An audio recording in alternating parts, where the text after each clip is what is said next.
Go live. Here we go.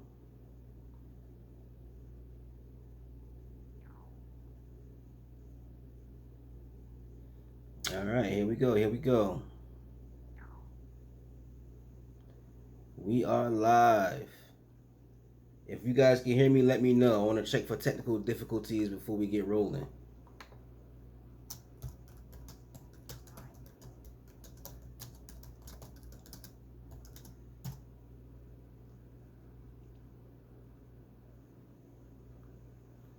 How is everybody doing? How is everybody doing? Thank you very much for joining me. All right, all right. Hopefully everybody had a good day today. I don't know where you guys are, but right now it is 11:11 at night where I am, and I am ready to rock and roll whenever you guys are. How's everybody doing tonight? Good, all right. Astrid Shannon, good. Tegan, good. 3:11 p.m. where you are, Astrid. Yeet. What is yeet, Tegan? Not bad. All right, Alan. All right. So as people are coming in, I want to greet you guys. I want to thank you for taking the time out to be here with me this evening. I put together something I think you will enjoy, and I think that yeah, we can begin right now. Before we begin, I just want to say my name is Devin McCrory. I'm the founder, owner, president of the Wellness Initiative, which is a company that teaches mindfulness and meditation to people. And essentially, I am here to instruct you guys on mindfulness and meditation techniques to help you tap into your unconscious mind, the unconscious mind that's wellspring of unbelievable power that we all have. We all walk around with this gold mine on our shoulders and don't know how to tap into it. So hopefully I can show you some techniques so that we can tap into the wealth that is within us. And I just want to say that the information and knowledge is completely free of charge. However, donations are greatly appreciated. Anybody that want to pass the pot around, we greatly appreciate all of that. Anything you can contribute, we really appreciate. So now, having said that, let us begin. Let us continue with the conversation. Now, what we want to talk about now is the unconscious mind, which is a hidden savior. And what do I mean when I say hidden savior? Basically, what I mean when I say hidden savior is that many of the situations that we find ourselves in, we might feel lost, you might feel out of control, you might feel angry, you might feel inundated with all the things going on in your personal life and things in the world around you. We can be saved by all the power that lies within us, that is locked in our unconscious mind, if we simply learn how to communicate with the unconscious mind and simply learn how to tap into all the power that is within us. Now, I wanted to, which I usually do, whoever's been here before, you guys know that I'm always talking about ancient Egypt or Kemet, always talking about ancient Greece, always reaching back to find things that are relevant to us now. And one of the things I wanted to talk about was a book called The Book of Gates. Has anybody ever heard of the Egyptian Book of Gates or the Kemetic Book of Gates?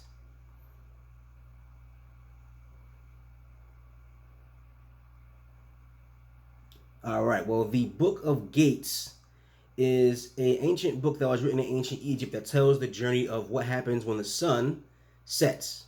According to the ancient Egyptians, we are connected to the sun. So the sun, as it takes its journey around the universe, we are actually taking the exact same journey. When the sun sets, they believe that the sun will go to a place called the Duat. The Duat is the underworld. It is the place where everyone goes, where they travel to after they die. So when the spirit leaves the body, the spirit goes into the Duat. However, every night the sun goes into the Duat and it has to pass through 12 gates. Each gate symbolizes an hour of the night, and the sun god Ra would travel through the underworld, passing through a tremendous amount of obstacles, fighting monsters, fighting untold terrors and horrors, and find his way through each gate, through each obstacle, eventually he would rise up in the sky once more. Now, they believe that the sun will take this journey through the underworld that night. And they also believe that our souls are connected to the sun.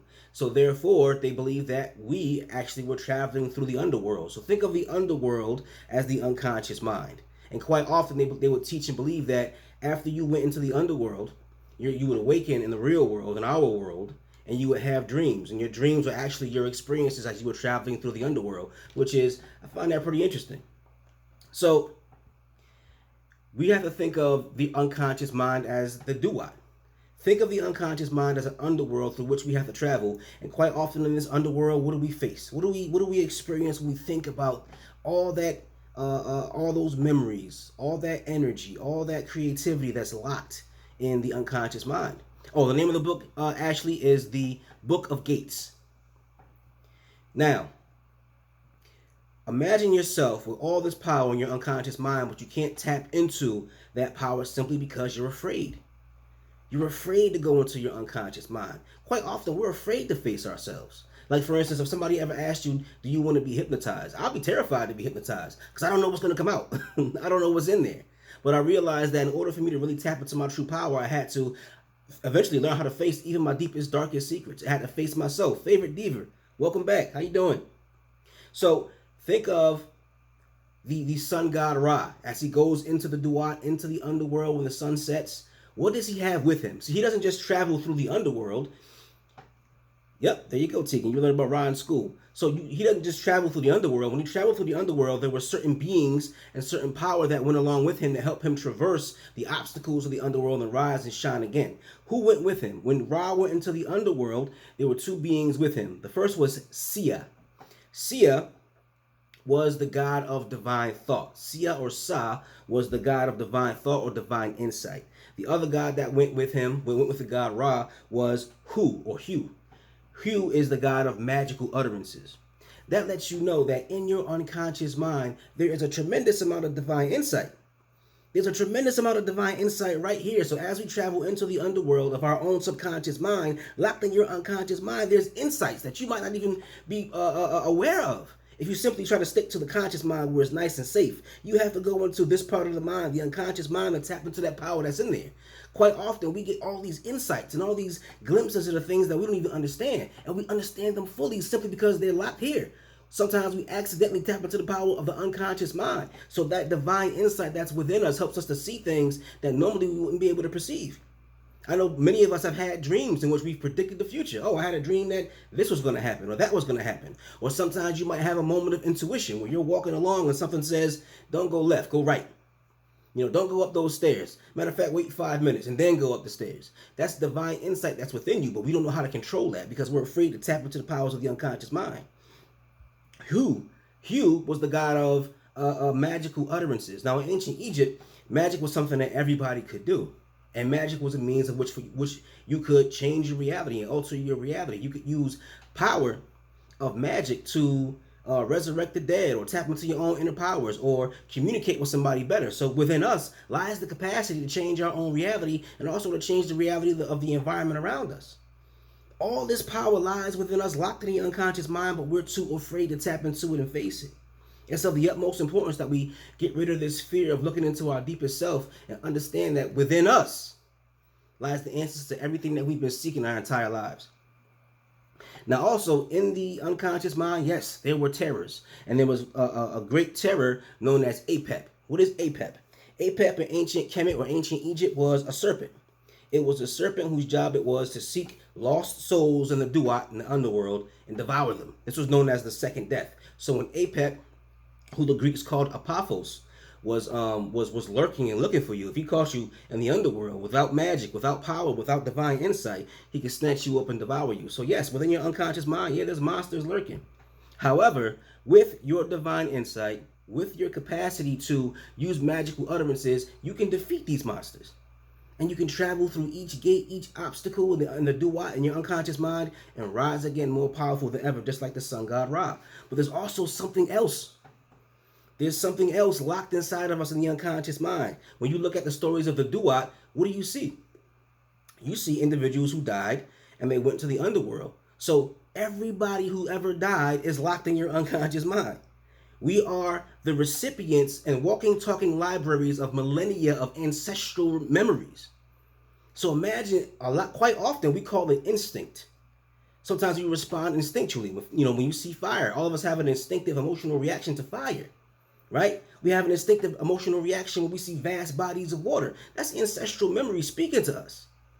But we're so afraid. We're afraid to tap into that. But many of the mistakes that we make is because we're not tapping into ancestral memory. The ancestral memory is locked in your body. Listen to your body. Quite often, your body will tell you what ways to respond to a particular environment or a particular person. You might be sitting right next to somebody. You might just get a strange feeling. Something might not feel right about that person. That might be an ancestral memory that's bubbling up within your body. Your body's responding to this person's aura or this person's energy.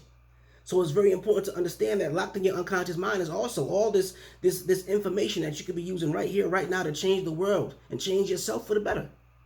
So understand that your ancestral memory is a part of your unconscious mind and it can be tapped into.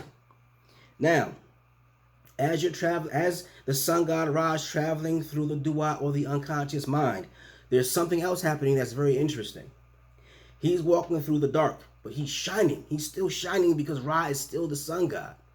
And as Ra is wandering through the underworld, he is constantly hearing the souls of the righteous yelling out to him saying, Hail Ra, Men Ma'at Ra, Lord of Diadems. Now, what does that mean? Ra is the sun god, right? Ma'at is an ancient Kemetic or an ancient Egyptian concept. It's a goddess that is a symbol for balance, justice, harmony, peace, equality. And the sun brings balance into the world. Now, as Ra is wandering through the underworld and wandering through the darkness and facing all of these obstacles, you have to remember that he might fall into a state of despair.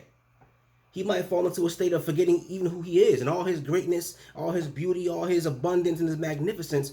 Going through a really dark place and a really dark time, he might just forget who he is. He might forget that he is the sun god. And so others around him are cheering him on everywhere he goes. Ra, all hail Ra, Men Ma'at Ra, the Lord of Diadems, meaning that he's so powerful that he don't just have one crown on, he's wearing multiple crowns.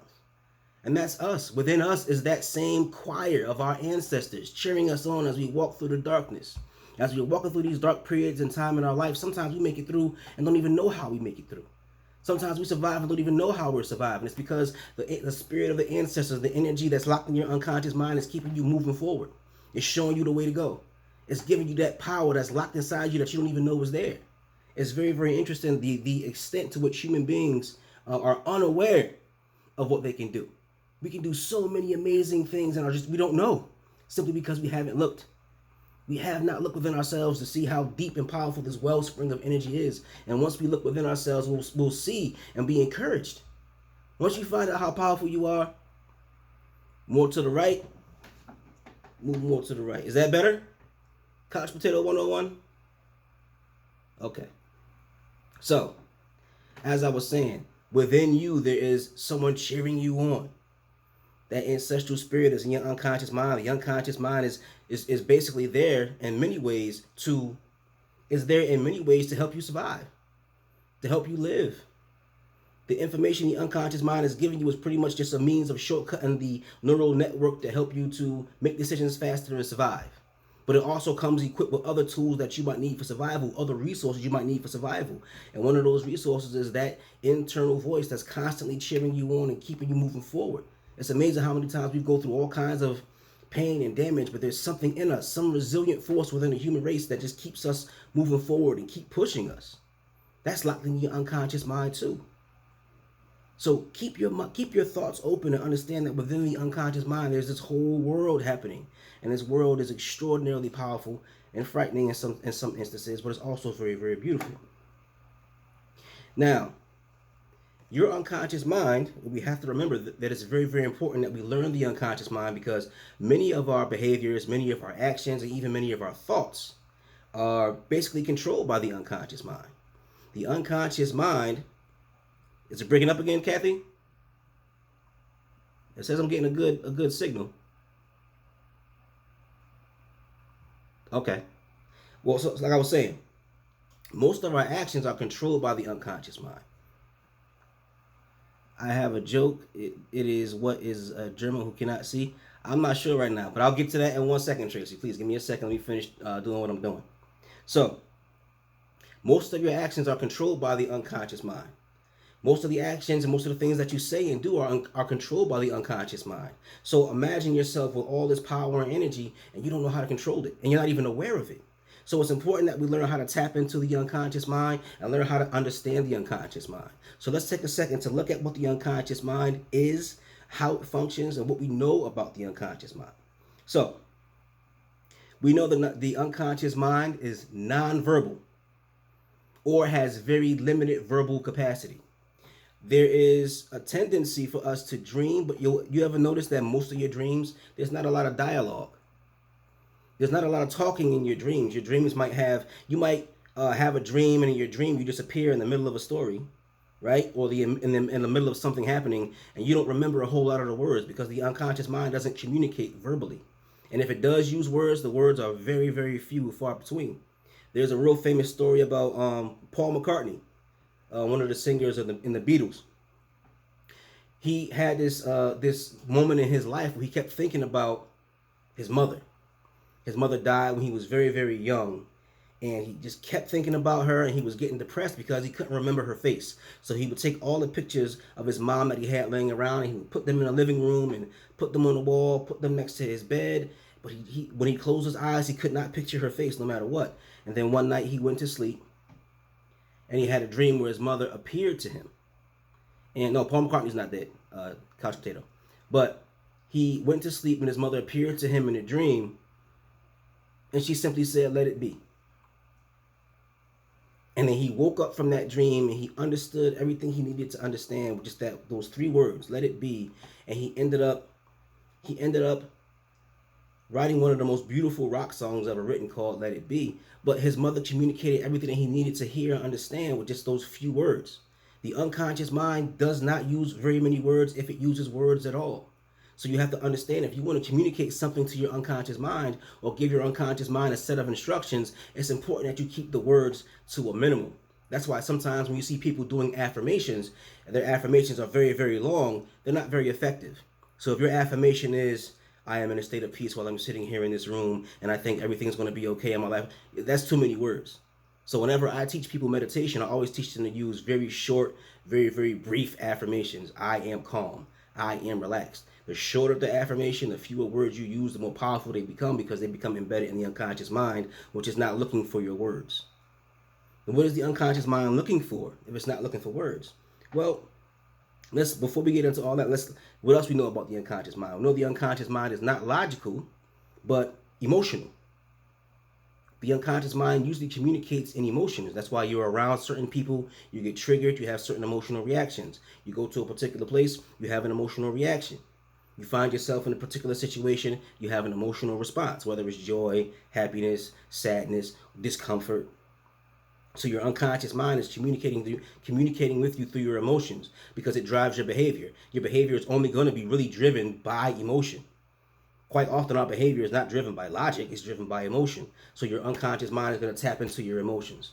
And that's something that the unconscious mind responds to, and that's a means of communication for the unconscious mind, strictly emotion. What else we know about the unconscious mind? We know the unconscious mind retains all of your memories. That's why sometimes you'll be sitting somewhere, you'll have something to do, and all of a sudden a memory from 30 years ago you forgot about will just boom, pop up. Yes, it's just like PTSD triggers. It is. That's your unconscious mind that found a way to pretty much commandeer your central nervous system.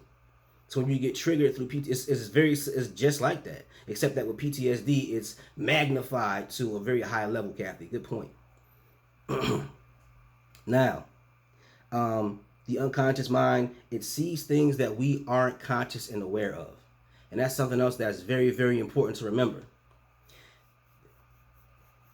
Ashley, your father died? I'm sorry to hear that. Sorry to hear that.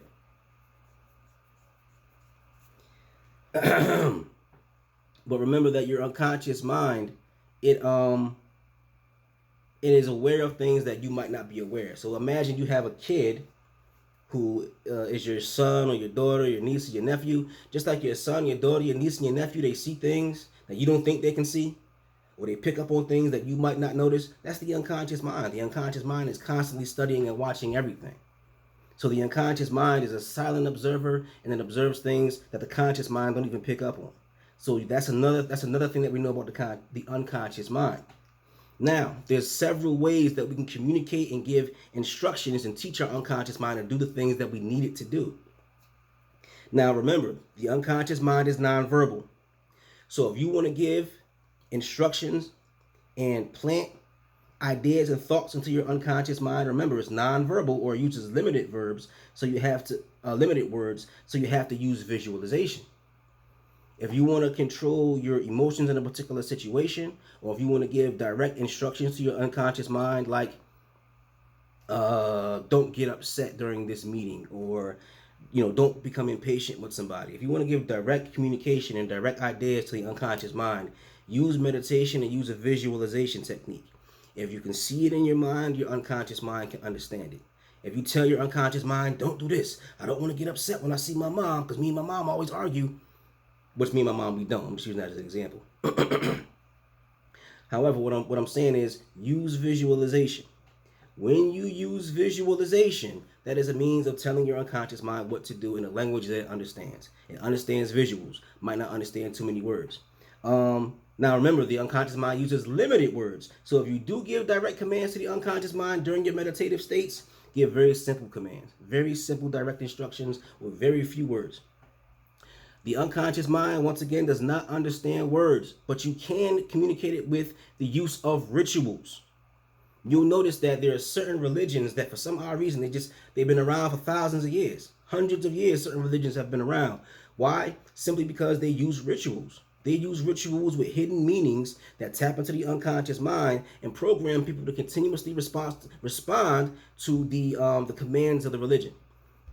Visualization does not come easy to me. I think the remedy for that, and this is just my assumption, less TV, and I'm going to go into that in a little while too. Less TV, less radio, less phone time. The problem with visualization is your brain, like a lot of parts of your body, is lazy. So if the TV's visualizing for you, if the phone is visualizing for you, if the tablet is visualizing for you, your brain gets lazy and it loses that skill and that talent for visualization. So Valerie, if you're having a hard time with visualizations, take a couple of weeks off from TV. Stop. Don't even look at the TV. If anything, read more, because if you read, your brain is going to have to visualize what you read. And you just have to train the brain again or retrain the brain again so that it can continue to visualize the way it did when you were a kid. I'm pretty sure when you were a kid, you didn't have, the issue of visualizing with any difficulty. When you were a kid, you can close your eyes and you can visualize an entire world because you probably didn't spend that much time watching TV, depending upon your age. When I was a kid, I spent a lot of time reading. So, well, hold on. I'll get to less music in a second. But right now we're talking about visualization. I will break down less music. But with visualization, the key is to train your brain to visualize. Like if you want to lift weights, you got to start off small and keep working and working and working. And eventually you'll get stronger and bigger and healthier. So let's move on to the next one. Use symbols. If you use symbols, that's a way of communicating directly to the unconscious mind. So with the use of symbols, like for instance, I used to wear a big Egyptian symbol, a Kemetic symbol called the Ankh, which was a symbol for life. It was a symbol for divinity. It was a symbol for royalty. So I would wear the Ankh. And so that was a means of communicating directly to my unconscious healthy, positive thoughts. For some people, it might be a crucifix. Some people might just have a crucifix, and for them, that offers them healthy, positive thoughts. For other individuals, it might be a bracelet. I have a cousin of mine who has a copper bracelet, and it has certain symbols and images on it. Some people might have an Irish fealty ring. That's a positive symbol. It's a means of communicating to the unconscious. So if you have to create your own symbols, if you're an artist, a tattoo might work as well. That's another symbol. Use whatever you possibly can to create positive symbols to empower yourself. And try, and this is just my own personal thing, try to avoid any death imagery. If you have a tattoo, try to avoid the skulls and the fire and the demons and the monsters, because that communicates to the unconscious mind as well. And we're trying to encourage people to use positive imagery that's going to uplift them and communicate positive things to the unconscious mind. Symbol of the all-seeing eye. They call that the Eye of Horus. That's a very powerful symbol. And it's a very powerful symbol for awakening, Tegan. So yes, the Eye of Horus, the all-seeing eye, rock with it, 100%. I'm all for it. Now, we also know the unconscious mind is emotional. So, mindfulness. Hold on one second, Tracy. I'll answer the joke in 1 second, but let me just finish up. When we get more towards the end and we have more chat time, I'll be more than happy to answer your joke. So the unconscious mind responds to and it communicates through emotion. So one thing that I would recommend that you do is be mindful of your emotions. Be constantly looking out for what emotions you're feeling so that way you can direct them as necessary. The unconscious mind communicates through emotions. You don't want to have a really a powerful episode with negative emotions and then drive all these negative emotions directly into the unconscious mind. So be mindful of your emotions, but also be what I call mindfully emotional, meaning that there are moments where you might be having a good moment and you can just magnify that good feeling. Magnify that powerful, wonderful, beautiful feeling that you're having. And by magnifying a positive emotional experience, that can go into the unconscious mind too. See, the goal is to train your unconscious mind so that it's kind of working on autopilot so that you can feel positive and make the proper decisions and proper choices without having to fight for it, without having to struggle for it. See, your unconscious mind is trained to do things you don't want it to do. That's why sometimes things are so much of a struggle. You can get rid of the struggle by training the unconscious mind through being mindfully emotional, but also by being is another technique that I use as well. I call it hyper emotion. When I used to have to do things I didn't want to do, whether it was work related, school related, or whatever, I would make myself hyper emotional, meaning that I would take happiness, I would take joy, and I would kind of make myself go a little bit crazy. And I was like, yes, I can't wait to do this 10-page essay paper and go nuts with happiness, even though I really didn't want to do it. But I would flip that negative emotion into something positive and magnify it to the point where I felt like I was going nuts. And then I could sit, knock out the paper, no problem. And then my brain was trained to be on autopilot. So my unconscious mind took that positive feeling while writing that paper. And even when I was writing papers that I didn't want to write, papers that had a tremendous amount of research that was involved, I would be on autopilot because those positive emotions that I magnified went directly into my unconscious mind, and then writing papers became easy breezy, lemon squeezy. Right? Now, remember your unconscious mind retains all memories. So supercharge your positive memories. Take a moment, and I do this every day. I think on things that I'm grateful for. I try to think of positive memories. So think of a positive memory and let it linger in your consciousness.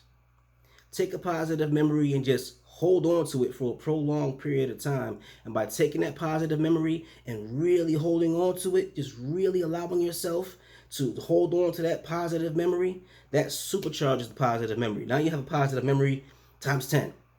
And by supercharging that positive memory, you can train your unconscious mind to feel positively and continue to operate on autopilot and be happy on autopilot. Another thing, construct positive experiences. Sit back and make a positive plan. Today I want to go and sit by the river for an hour. Today I want to watch the sunrise, or I want to watch the sunset. Or you know what, I'm going to go hang out with my friends. I'm going to go and sit and hang out with somebody that makes me laugh all the time. Or you know what, I'm going to go on a mission to find more of my friends who are into mindfulness and meditation. Or I'm going to find a meditation group. Construct positive experiences, so come up with positive plans. And when you come up with a positive plan, you're creating more positive memories, and those are going right into your unconscious mind. The goal is to have more positivity in the unconscious mind than the negativity, okay? And then once again, seek positivity. Quite often, the unconscious mind is trained to be negative. We go around looking for negative things. And I used to do that too. I used to do that as well. I used to go around looking for dark, serious, moody music.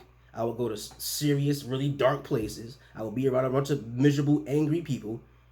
And on and on and on. I would continuously construct negative experiences and be angry all the time. And then I started to seek out positive experiences. So by seeking out positive experiences, I'm once again creating positive memories, going right into the unconscious mind. And when the positive outweighs the negative, I'm able to function on autopilot and just be happy. That's the goal. Now, last but not least, and we're going to go a little bit into radio and TV. Your unconscious mind senses things that you are not aware of. It's always watching, like a child. Oh, thank you. I appreciate that, Valerie. Your unconscious mind is always watching like a child. So the unconscious mind picks up on things that you don't notice. So you might be listening to a song on the radio. And this is something that really, really struck me. One day I was working at a school, and I went to wait outside with the students that I was working with for their school bus to come. As I'm waiting for the school bus to come, a little girl comes out of the school, gets into the car with her dad, and he's playing the radio really loud, and the music on the radio, is just really, really vulgar, and it was disrespectful to women, and it was aggressive and very, very violent. And I thought to myself, wow, that's amazing that this guy's playing this in front of his little daughter. His daughter was probably maybe 7, maybe 8. So it was a shock to me that somebody would actually play that kind of music in front of their children. But all that negativity is going directly into her unconscious mind. So that's why I say, if you're trying to purify the unconscious mind, it's important that you cut back on the TV, cut back on the radio, because all those negative ideas are going right to the place where you don't want it. So take time off from the negativity. Only listen to positive music. Listen to music that's going to uplift you. Watch movies that are going to uplift you. Read books that are going to uplift you. All of that goes into the unconscious mind as well. So it's important, if you really want to build yourself up and put positive information and imagery in the unconscious mind, you got to work for it. Yeah, music is very addictive. Music is an addiction for me as well. But once you purify your thoughts, after a while, that negative music, you don't even want to be around it. You don't want to listen to it. You don't want to see none of that stuff on TV. Certain TV shows I can't even watch. Certain music I can't even listen to anymore. Certain songs I should listen to, I feel the vibration hitting me. I don't even want to be around it. It's shocking. It's shocking once you retrain your negative mind and filter all of that nonsense out. Exactly. You don't want it, you filter it out. You don't want it around you. So that's a surefire way to train the unconscious mind. You want to train the unconscious mind, you got to make sure that what you put into the unconscious mind is what you want it to be and not what you don't want it to be. Remember that you are in control of this experience that you call life. This experience that you call life, you are in control of it to an extent. You can't control earthquakes, can't control hurricanes, can't control illness sometimes, but you can control what you feed yourself mentally and emotionally. And you are in control of what the unconscious mind is programmed to do and accomplish. So just remember that. Remember, the unconscious mind is a hidden wellspring of power for you. It's there for you. It can be your worst enemy, or it can be your greatest tool. Tapping into that power is something that can be done. It must be done, or else you're going to live your life repeating the same cycles over and over again. All those things that you do and you can't understand why you're doing them, it's the unconscious mind. Thank you, Megan. It's the unconscious mind. And we have gone through certain experiences in our childhood or certain experiences in our early adulthood, and we keep repeating the same experiences over and over and over and over and over again. That's the unconscious mind. That's something else with the unconscious mind. It works in patterns. It works in patterns because it's trying to take shortcuts to thinking. Because if you're in a particular situation,